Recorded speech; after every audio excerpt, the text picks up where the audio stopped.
Ibrahimpatnam municipal chairman ఎన్నికకు అడ్డంకి తొలగింది. Chairman ఎన్నిక నిర్ణయం ఆరోదేనని హైకోర్టు తేల్చింది. ఇందుకు సంబంధించిన మరింత సమాచారం మా ప్రతినిధి శ్రీకాంత్ ప్రత్యక్ష ప్రసారం ద్వారా అందిస్తారు.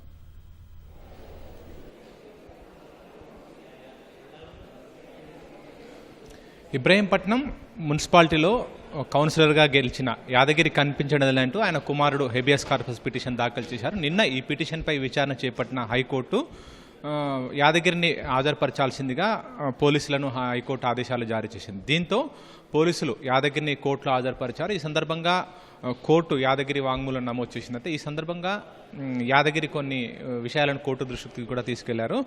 మున్సిపల్ ఎన్నికల ఫలితాలు వచ్చిన తర్వాత మాజీ ఎమ్మెల్యే మంచిరెడ్డి కిషన్ రెడ్డి ఆయన కుమారుడు కలిసి తనను బలవంతంగా వాహనంలో చీరాల తీసుకెళ్లారని చెప్పి కూడా యాదగిరి సందర్భంగా కోర్టుకు చెప్పారు. అంతేకాకుండా అక్కడ బౌన్సర్లను పెట్టి తనను నిర్బంధించారని చెప్పి మానసికంగా శారీరకంగా ఇబ్బందులకు గురి చేశారంటే వేధించారని చెప్పి కూడా సందర్భంగా యాదగిరి కోర్టుకు తెలిపారు. అంతేకాకుండా బీసీ అభ్యర్థిగా బీఆర్ఎస్ తరపున తాను చైర్మన్ రేసులో ఉన్నానని చెప్పి కూడా యాదగిరి కోర్టుకు తెలిపారు. అయితే 16వ తేదీ ఇక్కడ మున్సిపల్ చైర్మన్ ఎన్నికకు సంబంధించి జరగాల్సి ఉన్నప్పటికీ తనను తీసుకురాలేదని చెప్పి వాహనంలో బౌన్సర్లను పెట్టి రోజు మొత్తం ఉదయం నుంచి రాత్రి వరకు కూడా తిప్పారు. తర్వాత కనీసం భోజనం కూడా వేయలేదు. తను బీపీ షుగర్ వ్యాధితో బాధపడుతున్నాను, కనీసం ఔషధాలు కూడా వేసుకునియకుండా తనను ఇబ్బందులకు గురి చేశారని చెప్పి కూడా యాదగిరి కోర్టుకు తెలిపారు. అయితే మంచిరెడ్డి కిషన్ రెడ్డి తరపు న్యాయవాది వాదన వినిపిస్తూ కేవలం అంటే మున్సిపల్ చైర్మన్ ఎన్నిక సంబంధించిన విషయంలోనే యాదగిరి మాట మారుస్తున్నారు. ఎందుకంటే మొదట చైర్మన్ పదవిని తాను ఆశించాడు. ఆ వేరకు మాజీ ఎమ్మెల్యే మంచిరెడ్డి కిషన్ రెడ్డి వద్ద కూడా ప్రస్తావించారు. అందరు స్వచ్ఛందంగా అంటే బీఆర్ఎస్ తరపున 13 మంది కౌన్సిలర్ గెలిచి అందరితో పాటు స్వచ్ఛందంగా ఇతను కూడా యాదగిరి కూడా వెళ్ళారు. ఆ తర్వాత అక్కడ చైర్మన్ విషయంలో ఈయన చైర్మన్ పదవి ఆశించాడు. చైర్మన్ పదవి ఇంకొకరికి వెళ్ళింది. దాంతోనే ఇతను చైర్మన్ పదవి దక్కకపోవడంతోనే ఈ విధంగా మాట మారుస్తున్నారు. ఇది రాజకీయంగా ఉన్న పరిణామమే తప్పితే అపహరణ ఇచ్చడం లేకపోతే బలవంతంగా తీసుకెళ్లిన విషయం కాదని చెప్పి కూడా రఘు న్యాయవాది అంటే మంచిరెడ్డి కిషన్ రెడ్డి తరపు న్యాయవాది వాదించారు. అయితే ఇంప్లీడ్ పిటిషన్ దాఖలు చేశారు వైస్ చైర్మన్ తరపున. ఆయన తరపున ఎల్ రవిచంద్ర వాదనలు వినిపించారు. హెబియస్ కార్పస్ పిటిషన్కు అంటే చెల్లదని చెప్పి కూడా ఈ సందర్భంగా ఎల్ రవిచంద్ర న్యాయవాది వాదనలు వినిపించారు. అయితే వెంకటేష్ అంటే అమికస్ క్యూరీగా సీనియర్ న్యాయవాది వెంకటేష్ను హైకోర్టు నియమించింది. ఎందుకంటే ఈ హెబియస్ కార్పస్ పిటిషన్ సందర్భంగా వాస్తవాలు ఏంటో, ఎందుకంటే తన తండ్రి కనిపించడం లేదంటే యాదగిరి కుమారుడు హెబియస్ కార్పస్ పిటిషన్ దాఖలు చేశారు. కానీ నిన్న సరిగ్గా చైర్మన్ వైస్ చైర్మన్ ఎంపిక జరిగే సమయానికి యాదగిరి స్వచ్ఛందంగా వచ్చి ఓటింగ్లో పాల్గొన్నాడు, చేతి కూడా ఎత్తాడని చెప్పి కూడా అక్కడ అధికారులు చెప్పారు. కాబట్టి దానికి సంబంధించి వాస్తవాలు ఏంటంటే హెబియస్ కార్పస్ పిటిషన్ తన తండ్రి కనిపించలేదంటూ ఆయనకు యాదగిరి కుమారుడు దాఖలు చేశారు. కానీ స్వచ్ఛందంగా వచ్చాడని చెప్తున్నారు. అసలు వాస్తవాలు ఏంటి చెప్పాలని చెప్పి కూడా హెబియస్ అమికస్ క్యూరీగా వెంకటేష్ను సీనియర్ న్యాయవాది వెంకటేష్ నియమించింది. సీనియర్ న్యాయవాది వెంకటేష్ మాత్రం నిన్న చైర్మన్ ఎంపిక ప్రక్రియ ప్రారంభమైంది, ఇంకా ముగియలేదని చెప్పి కూడా వెంకటేష్ ఈ సందర్భంగా తెలిపారు.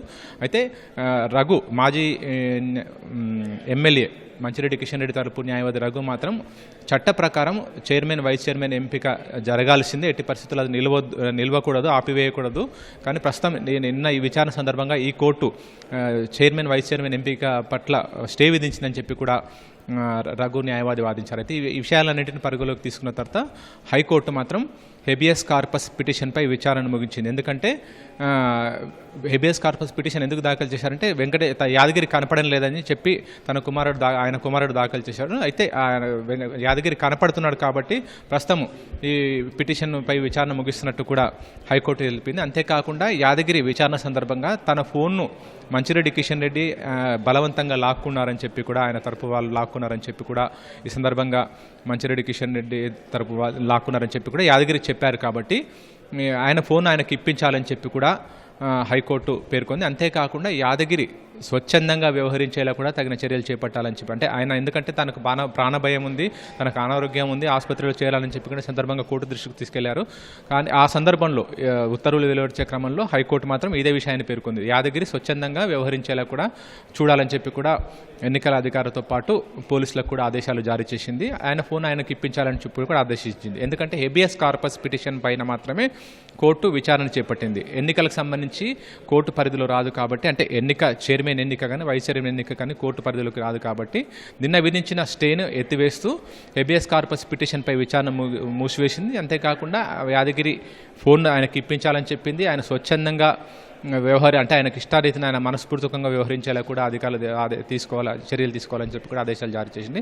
ప్రస్తుతము అంటే మున్సిపల్ చైర్మన్ వైస్ చైర్మన్ ఎన్నిక అనేది రిటర్నింగ్ అధికారి చేతిలోనే ఉంటుంది. అది కోర్టు పరిధిలోకి రాదు. కేవలం హెబియస్ కార్పస్ పిటిషన్ అంటే యాదగిరి కనపడడం లేదంటూ ఆయన కుమారుడు దాఖలు చేసిన పిటిషన్ పైనే హైకోర్టు విచారణ చేపట్టింది. ఆ పిటిషన్ పైన విచారణ ముగించింది. ఆయన యాదగిరి ఏదైతే విషయాలు చెప్పాడో, తన ఫోను లాక్కున్నారు, తనను బలవంత ఇబ్బంది పెడుతున్నారు అనే విషయాలపైన కోర్టు ఆయన స్వచ్ఛందంగా వ్యవహరించేలా కూడా చర్యలు తీసుకోవాలి, ఆయన ఫోన్ ఆయనకి ఇప్పించాలి అని చెప్పి హెబియస్ కార్పస్ పిటిషన్ పైన విచారణ ముగించింది.